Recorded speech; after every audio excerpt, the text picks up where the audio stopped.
करने का, आज मैंने रानी का पेट चीर दिया है। आज के बाद राजा जो तैयार होगा वो मतपेटी से तैयार होगा।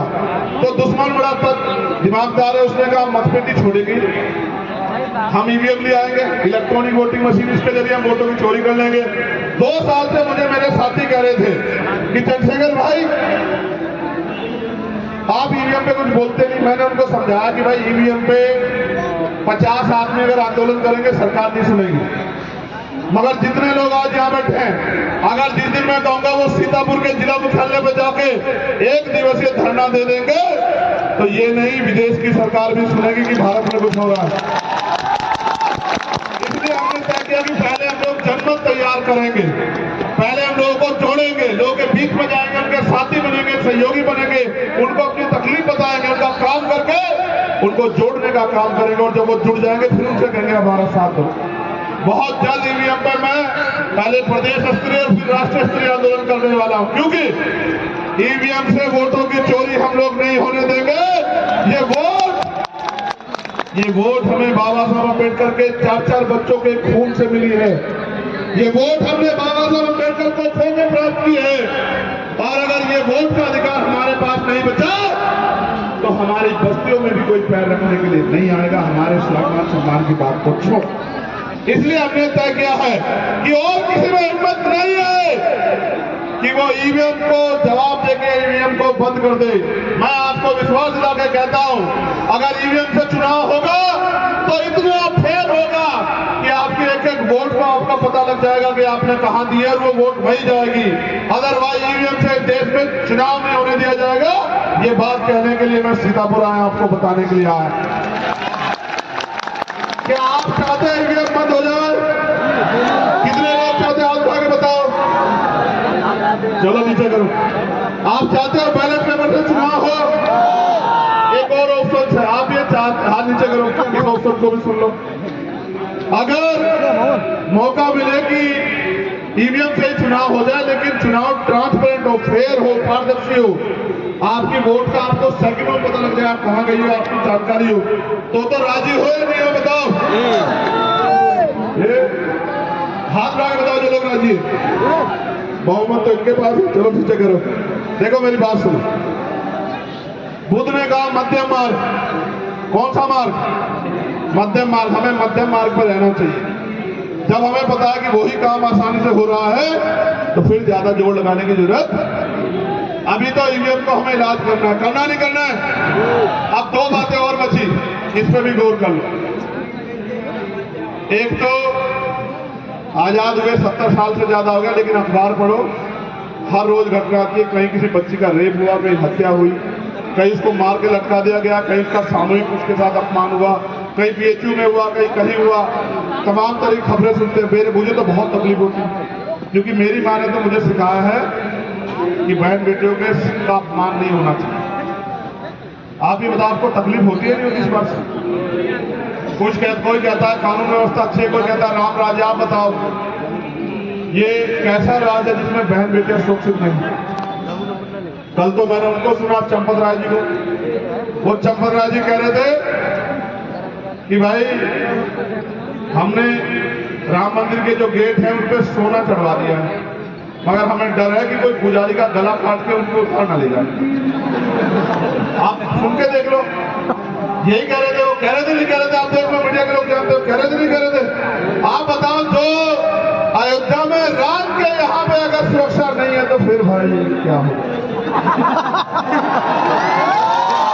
आप चाहते हो कि बहन बेटियों का अपमान होना इस प्रदेश और देश में बंद हो जाए? कितने लोग चाहते हैं? हाथ खड़ा करो। आप चाहते हो बहन बेटियां सुरक्षा से, सम्मान से अपना जीवन यापन कर सके? कितने लोग चाहते हैं? हाथ खड़ा करो। बहुत बढ़िया, नीचे करो। अब गौर करो, एक संत है अभी, उनका नाम है राम भद्राचार्य जी। मैं उनका बहुत सम्मान इसलिए करता था क्योंकि मैं उनको दलित ही समझता था। कैसे? दलित का मतलब है जो पीड़ित है, जो शोषित है, जो कमजोर है, जिसमें कमी है। कुदरत ने उनको आंखें नहीं दी। मुझे ऐसा लगता था कि भाई वो भी हमारा हिस्सा है, उनको भी आंखें नहीं है, इसलिए वो भी हमारे जैसे दलित ही हैं। लेकिन जब मैंने उनको सुना तो मेरा भ्रम दूर हो गया। उन्होंने कहा कि आरक्षण अगर जल्दी खत्म नहीं किया ओबीसी का, तो इस देश में खूनी क्रांति हो जाएगी, इस देश में पता नहीं क्या हो जाएगा, इस देश में पता नहीं क्या हो जाएगा।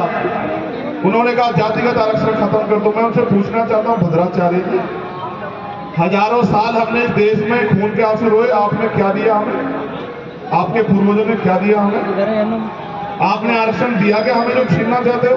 और आप शांत हो गए कहते हो खूनी क्रांति हो जाए। किसको डरा रहे हो आप?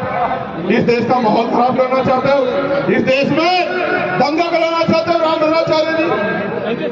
फिर उन्होंने कहा, और ये बात मुझसे स्वीकार नहीं हुई, उन्होंने कहा बड़े मुलायम काशी राम, और मुस्कुराए सब लोग, मुझसे नहीं बता सकते। काशी राम साहब मान्यवर मुलायम सिंह जी भी हमारे नेता रहे, बहुत बड़े नेता थे, लेकिन मान्यवर काशी राम साहब हमारे पिता से कम नहीं है, वो हमारे रेबर है। उन्होंने हमें लड़ना सिखाया, उन्होंने हमें बोलना सिखाया, और अगर कोई मान्यवर काशी राम साहब के खिलाफ एक शब्द भी कहेगा तो ये हम किसी कीमत में बर्दाश्त नहीं करेंगे। हम किसी के पिता को गलत नहीं कहते, हम भारत के संविधान को मानने वाले सभी धर्मों का सम्मान करते हैं, आर्टिकल 25-26 को समझते हैं, लेकिन अगर कोई हमारे पिता का अपमान करेगा तो हमसे बुरा उसके लिए कोई नहीं होगा। फिर उन्होंने एक भाषण और दिया और उन्होंने कहा, मैं तो खुल के कहूंगा कि चारों वर्णों में जो राम को नहीं भजता वो चारों वर्णों में चमार है। राम को भजने वाला उत्तम और श्याम को भजने वाला नीच। उनके कहने का मतलब है कि जो चमार जाति है वो नीच जाति है। भाई उनका कहा क्या गाँव में चारों वर्णों में जो राम को नहीं भजता, लेकिन चारों वर्णों में जो बुरा है, असुर है, राक्षस है, वो कौन है? चमार। ये कह दो उन्होंने दिया। फिर मैंने जब उनको ट्वीट करके बताया एक्स पे, तो करण शाह भी लगा होगा उनको है। फिर उन्होंने कहा कि नहीं मेरा ये मतलब नहीं था, मतलब था, मैं नहीं जानता क्या मतलब था। मैं तो उनको ये कहना चाहता हूँ इस मंच के माध्यम से, अपनी वाणी पे लगाम लगा के रखें, ना बुरा कहेंगे ना बुरा सुनेंगे, और अगर कोई सीमा क्रॉस करेगा तो ये भी भूल जाएंगे कि वो कौन है। मुकदमा दर्ज करा के उसको जेल भिजवाने का काम भी हम लोग करेंगे अगर किसी का दिमाग खराब हो गया। आप चाहते हो कि कोई काशी राम साहब का अपमान करे? नहीं। अगर कोई अपमान करेगा उसको सबक सिखाने का काम करोगे नहीं करोगे? हाथ उठा के बताओ जो सबक सिखाने का काम करो। इसलिए हम लोकतंत्र को मानने वाले, मैंने उनसे कहा, सरकार से अपील की, अब मैं 1-2 दिन में उनके खिलाफ मुकदमा दर्ज करवाऊंगा और फिर सरकार से पूछूंगा।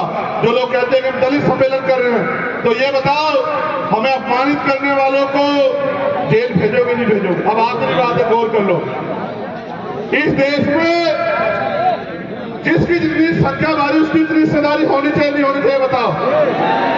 धन धरती राजपाट बढ़ना चाहिए नहीं बढ़ना चाहिए? बताओ।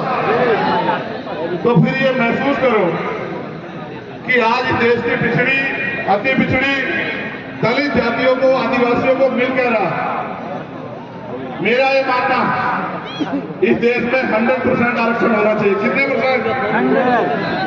जिसकी इतनी संख्या बारी उसकी उतनी। मैं स्वर्ण समाज का सबसे बड़ा हितैषी हूं। क्या हूं स्वर्ण समाज का हितैषी? कैसे? वो बार बार कहते हैं कि भाई हमारा हक छीन रहा है। मैं उनको कहना चाहता हूं आप हमारा साथ दो। जिनकी 15% आबादी है उनको 15% हिस्सेदारी हम लोग दिला के रहेंगे। इस देश में कोई उनकी हिस्सेदारी छीन नहीं सकता। लेकिन जो 85% की हिस्सेदारी है वो भी हम 85% लोगों को दिला के रहेंगे। इसलिए हमारा मानना है कि जातिगत जनगणना होनी चाहिए।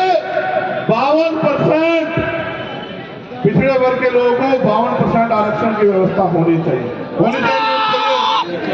पाल प्रजापति, कश्यप प्रसाद, राजभर, दुनिया, चौहान, सब लोगों को, प्रजापति सब लोगों को साधन संसाधन में हिस्सेदारी मिलनी चाहिए।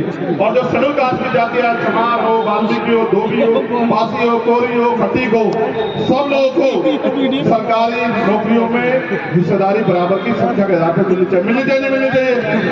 और जो इस देश का मुस्लिम समाज है उनको भी संख्या के आधार पर आरक्षण की व्यवस्था होनी चाहिए नहीं होनी चाहिए? तब जाके इस देश में जब सब लोग एक मंच पे सब लोग होंगे एक ही दफ्तर में सब लोग होंगे तब सबकी बात होगी। इसलिए मेरा मानना है कि 100% आरक्षण होना चाहिए। मैं आपसे आग्रह करूंगा इस लड़ाई को आगे बढ़ाने के लिए मुझे आपके सहयोग की जरूरत है। आप इस लड़ाई में हमारी मदद करो। करोगे नहीं करोगे बताओ? बहुत बहुत धन्यवाद, बहुत बहुत आभार। जिन साथियों ने ये कार्यक्रम किया उनका धन्यवाद और माँ बहनों का धन्यवाद। बस इस लड़ाई में एक जना मैं कमजोर हूं क्योंकि मेरे पास राजनीतिक ताकत है। अगर राजनीतिक ताकत होगी तो फिर मैं बताता कि मैं क्या करूं। मैंने आपको बता दिया कि मैं क्या करना चाहता हूं, लेकिन मुझसे राजनीतिक ताकत दूर रखी है भी आपने। अगर आप वो राजनीतिक ताकत हमें दे दोगे तो फिर आपको किसी के आगे हाथ फैलाना, कोई किसी बहन बेटी का अपमान, कोई किसी गरीब की कमजोर की हत्या, किसी भाई को पढ़ने के लिए किसी तरह की परेशानी नहीं होगी, किसी को इलाज में कोई परेशानी में एक समता मूलक समाज बनेगा जो भाईचारे पर आधारित होगा और जाति विहीन समाज बनेगा। मिलजुल के हम इस देश में तरक्की करेंगे और भारत का नाम दुनिया में मजबूत करेंगे, सोने की चिड़िया बनाएंगे, सम्राट अशोक का भारत बनाएंगे। आप इस लड़ाई में मेरी मदद करोगे नहीं करोगे बताओ? दोनों हाथ उठा के बताओ जो लोग मदद करेंगे। ऐसे मुट्ठी तानो, ऐसे तानो मुट्ठी, ऐसे दोनों मुट्ठी तानो। पक्का नारा लगाओ मेरे साथ फिर जोर से। बहनें भी खड़ी हो जाए, आपको जो होगा देखा जाएगा। आप बैठने का